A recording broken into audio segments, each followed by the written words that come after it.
हरे कृष्णा। धाम यात्रा विश्वास के पथ पर कार्यक्रम में आप सभी दर्शकों का हार्दिक स्वागत है। धाम यानी वो स्थान जहां भगवान अपने भक्तों संग लीलाएं करते हैं।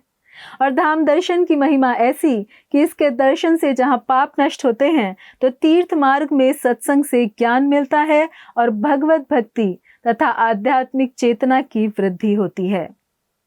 इस कार्यक्रम के माध्यम से देश विदेश के सभी श्रद्धालु भक्त घर बैठे बैठे अनेक धामों की मानसिक यात्रा कर भगवान के प्रति प्रेम विकसित कर पाएंगे। हमारा उद्देश्य इन सभी तीर्थों और धामों की महिमा से विश्व को अवगत कराना है, जिससे आप भी इन धामों की यात्रा कर परम आनंद की प्राप्ति कर सकें।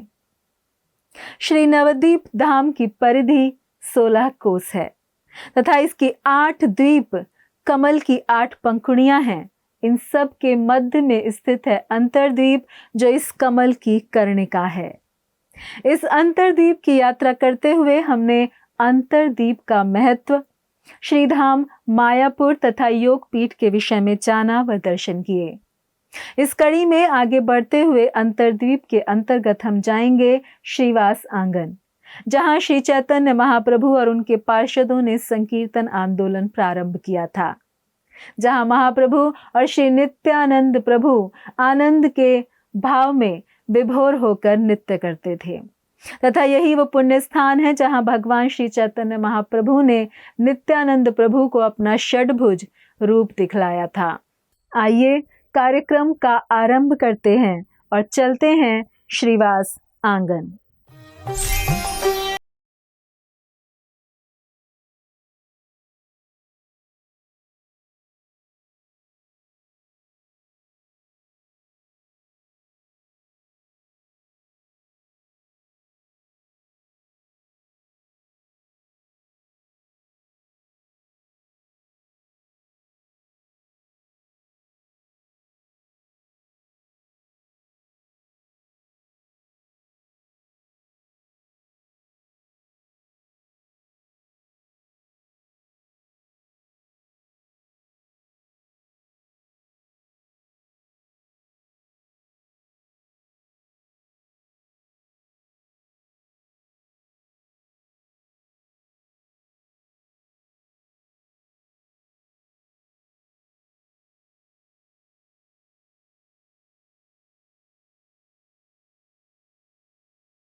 कर दिया, आप कृपा कर कर हमारा संस्कृति को रक्षा कीजिए।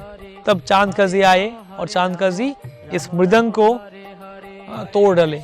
तब महाप्रभु नहीं थे सेवा संगम में, महाप्रभु उनके घर में थे, तो मृदंग को तोड़ डाले। तो आगे चल के जो क्या हुआ वो कहानी हम बाद में सुनेंगे, जब हम सीमंत द्वीप में जाएंगे, चांदकजी के बारे में सुनेंगे, तब हम पूरा कहानी सुनेंगे। तो वो टूटा हुआ मृदंग अभी भी है, अभी भी हम देख सकते हैं कि चांदकजी ने कैसे मृदंग को तोड़ा था। बीच का जो सिंहासन है वहाँ महाप्रभु का महाप्रकाश लीला का विग्रह है। महाप्रभु श्रीवास अंगन में श्रीवास ठाकुर के घर में उनका भगवत्व, परमत्व, परम ऐश्वरत्व वो प्रकाश किए थे। 21 घंटा तक 7 प्रहर, इसे कहते हैं महाप्रभु का 7 प्रहरिया भाव। 1 प्रहर मतलब 3 घंटा। जो 24 घंटा होते हैं हमारा दिन में, दिन रात में 24 घंटा को 3-3 घंटे में भाग किया गया हुआ है। 1 प्रहर मतलब 3 घंटा, इसका मतलब 24 घंटे में 8 प्रहर होते हैं। तो महाप्रभु श्रीवास ठाकुर का घर में 7 प्रहर तक, इसका मतलब 21 घंटा वो महाप्रकाश लीला कहते हैं उसको, उस भाव में आ गए थे। महाप्रभु भक्त भाव में आए थे, तो इसलिए वो कहते थे मैं भगवान का भक्त हूँ, मैं साधु बनना चाहता हूँ, वैष्णव बनना चाहता हूँ, कृष्णदास बनना चाहता हूँ। लेकिन महाप्रभु का भक्त, बाकी जो पार्षद थे सबको तो पता था महाप्रभु परमेश्वर भगवान है। जैसे कि रूप गोस्वामी आए और प्रार्थना किए, नमो महावदान्याय कृष्ण प्रेम प्रदायते कृष्णाय कृष्ण चैतन्य नामने गौरत्विषे नमः। कि आप कृष्ण हो, स्वयं कृष्ण हो। तो ये सुन के महाप्रभु ने उनका कान ढाक लिया, कान में हाथ दे दिया, नहीं नहीं नहीं, मैं कृष्ण दास हूँ, कृष्ण नहीं हूँ। तो वैसे जब भी कोई आके महाप्रभु को भगवान बोलते तो महाप्रभु बोलते विष्णु विष्णु विष्णु, नहीं, भगवान का दास हूँ, ऐसे कहते थे। लेकिन सिर्फ कुछ कुछ लीला है जहां महाप्रभु ने खुद को भगवान कह के प्रकाश किया कि मैं भगवान हूँ, मैं कृष्ण हूँ, स्वयं सबका स्रोत हूँ, सभी अवतारों का स्रोत हूँ, सबका स्वामी हूँ। यह है महाप्रकाश लीला। महाप्रभु कृष्ण के भाव में आ गए थे। श्रीवास ठाकुर का जो घर में जो पूजा का सिंहासन थे, महाप्रभु खुद जाके स्वयं जाके वहां बैठ गए थे और सबको दर्शन दिया। जो जो अलग अलग भक्त आए थे, जिनका जो आराध्य देव थे, भगवान का जो जो अवतार जिनका मन में था, महाप्रभु सबको वैसे रूप में दर्शन दिए। श्रीवास ठाकुर का आराध्य देव नरसिम्हा देव, तो महाप्रभु वैसे रूप में दर्शन दिए। और नित्यानंद प्रभु बाद में जब आए थे तब महाप्रभु इस स्थान में षडभुज मूर्ति, षडभुज मतलब 6 बाहु 6 हाथ, 2 हाथ महाप्रभु का स्वयं का दंड कमंडलु संन्यास रूप, 2 हाथ कृष्ण के बांसुरी है और 2 हाथ रामचंद्र भगवान का तीर और धनुष हाथ में है। तो वैसे षडभुज मूर्ति, षडभुज महाप्रभु के रूप में हम जानते हैं। तो ये जो महाप्रकाश लीला का विग्रह हम अभी देख सकते हैं श्रीवास अंगन में, श्रीवास ठाकुर का मंदिर में। नित्यानंद प्रभु, श्रीवास ठाकुर, अद्वैत आचार्य सभी भक्त हैं। और कोई छत पकड़ रहे हैं, कोई महाप्रभु को चामर व्याजन कर रहे हैं। और उसके बाद जो 30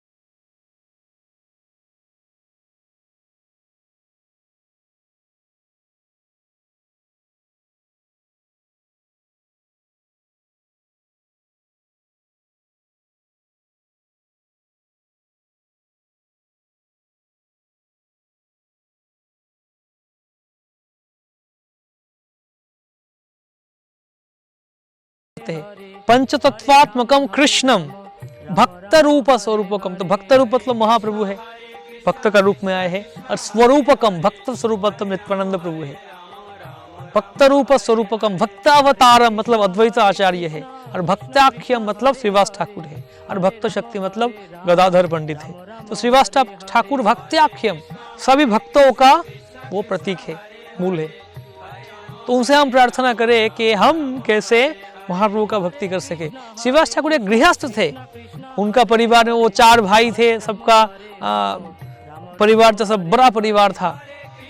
तो एक बार महाप्रभु श्रीवास ठाकुर से पूछ रहे थे कि श्रीवास तुम गृहस्थ हो, लेकिन हमेशा तुम मेरे साथ ही हो, तुम कोई काम धंधा नहीं कर रहे हो, कैसे तुम्हारा परिवार चलेगा? तुम्हें ये भी तो देखना चाहिए। श्रीवास ठाकुर ने 3 ताली मारे। महाप्रभु बोले क्या मतलब, इसका मतलब क्या है? श्रीवास ठाकुर बोले कि महाप्रभु अगर मेरा घर में किसी चीज का कमी हो जाए तो मैं 3 ताली मारूंगा। अगर ये 3 ताली में वो चीजों का इंतजाम ना होए तो फिर मैं सबको लेके गंगा में डूब मरूंगा। तो ये सुनकर महाप्रभु इतना प्रसन्न हुए कि श्रीवास ठाकुर का वैराग्य ये दर्शन करके। तो महाप्रभु बोले अगर कभी ऐसे हालात आ गए कि लक्ष्मी देवी को भी भीख मांगना पड़े लेकिन तुम्हारा घर में कभी किसी चीजों का कमी नहीं होगा, तुम मेरा इतना प्रिय हो। तो महाप्रभु श्रीवास ठाकुर का वैराग्य दर्शन करके बहुत ही प्रसन्न हो गए और बोले श्रीवास तुम तो क्या हो, तुम्हारा घर में जो पालतू जीव है वो भी मेरा बहुत प्रिय है, अत्यंत प्रिय है। तो वैसे श्रीवास ठाकुर का घर महाप्रभु का बहुत ही अत्यंत प्रिय स्थान है, अत्यंत बहुत ही अहम स्थान है नवद्वीप धाम में। नवद्वीप धाम दर्शन में हम दर्शन कर रहे हैं। एक बार ऐसे हुआ कि श्रीवास ठाकुर का घर में महाप्रभु कीर्तन कर रहे हैं। जब कीर्तन चलता था रात को तब दरवाजा बंद किया जाता था ताकि बाहर का कोई व्यक्ति जो रसिक नहीं है, जिसको भक्ति रस के बारे में पता नहीं है, वो ना आ जाए और इसमें बाधा ना डाले। तो महाप्रभु कीर्तन कर रहे थे, भक्तों सब मिलके। अचानक महाप्रभु कहे कि श्रीवास क्या हुआ, क्या आज यहाँ कोई बाहर का लोग आ गए? क्योंकि मुझे आज वैसे कीर्तन करके आनंद नहीं मिल रहा है, भाव नहीं आ रहा है, सुख नहीं मिल रहा है, कुछ तो गड़बड़ है, गलत है इधर। तब श्रीवास ने कहा हाँ महाप्रभु, यह एक आदमी है, एक ब्रह्मचारी है मायापुर में, जिसे कहा जाता है दुग्धपायी ब्रह्मचारी। वो सिर्फ दूध ही पीते हैं, बाकी कुछ नहीं खाते, इतना तपस्वी है। तो ब्रह्मचारी मुझे आकर विनती किए मेरे पास कि मुझे भी जाने दो अंदर कृपया, मैं भी देखना चाहता हूँ महाप्रभु का कीर्तन।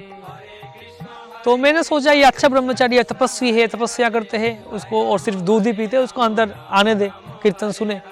ये सुनकर महाप्रभु बहुत क्रोधित हो गए और बोले श्रीवास तुम्हें क्या लगता है भक्ति इतना आसान चीज है?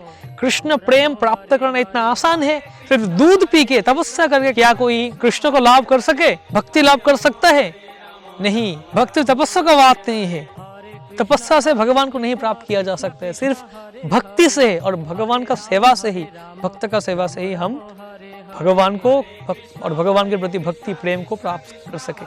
तो ये सुनकर वो जो ब्रह्मचारी थे, दुग्धाहारी ब्रह्मचारी, वो भी बहुत उनका हृदय नम्र हो गए और महाप्रभु के पास जाकर प्रार्थना किए। वो क्षमा याचना की कि महाप्रभु आप मुझे क्षमा करना कि मैं मेरा कोई अधिकार नहीं है आपका कीर्तन में आने का, लेकिन फिर भी मैं आगे, और मेरा बहुत घमंड था, मैं बहुत घमंडी था पहले कि मैं बहुत तपस्या करता हूँ ये सब लेकिन आपका बातों से आज पता चला कि मेरा इस तपस्या का कोई मूल्य नहीं है।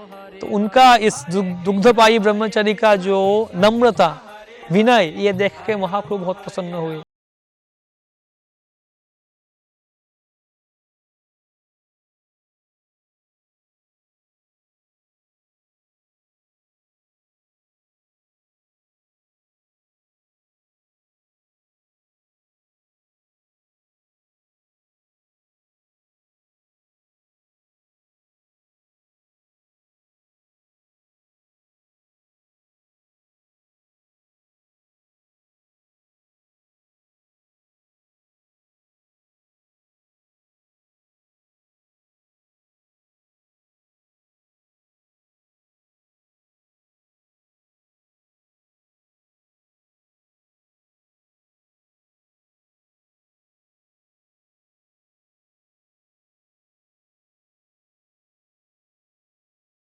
लेकिन गुस्सा होकर बाद में चला गया।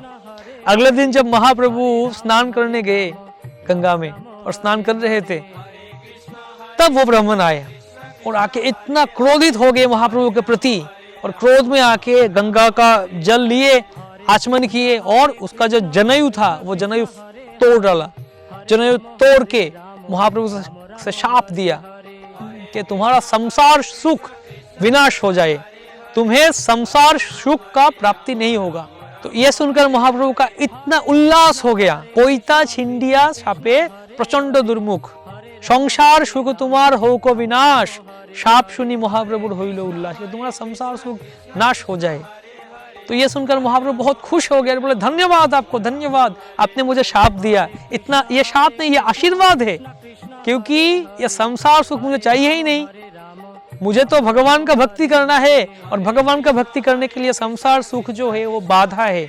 तो आपसे बहुत धन्यवाद, क्योंकि आपने मेरा भगवान का भक्ति में जो बाधा है वो नाश कर दिया। तो वैसे महाप्रभु और भी बहुत सारी लीला की है शिवा संगम में, शिवा ठाकुर के घर में। तो हम ये सुन सकते हैं चैतन्य चरितामृत, चैतन्य भागवत, चैतन्य मंगल, ऐसे महाप्रभु का बारे में बहुत बहुत शास्त्र है, जहाँ आचार्यों ने, महाप्रभु का पार्षदों ने, भक्तों ने बहुत सुंदरता से उनका कहानी बताए हुए है, लीला के बारे में चर्चा की है। हम ये सुनेंगे, दर्शन करेंगे धीरे धीरे। तो श्रीवास अंगन में हम प्रार्थना करें श्रीवास ठाकुर के प्रति, पंचतत्वों के प्रति, महाप्रभु के बाकी भक्तों और महाप्रभु के प्रति कि हे महाप्रभु, ये आपका कीर्तन का स्थान है, इस स्थान में आप कीर्तन करते हैं, तो कृपा करके आप इस हरिनाम संकीर्तन के प्रति हमारा जो रति है, रुचि है, उसको वर्धन कीजिए, और ज्यादा हो जाए, हम और ज्यादा आकर्षण और प्रेम से आपका हरिनाम संकीर्तन कर सकें।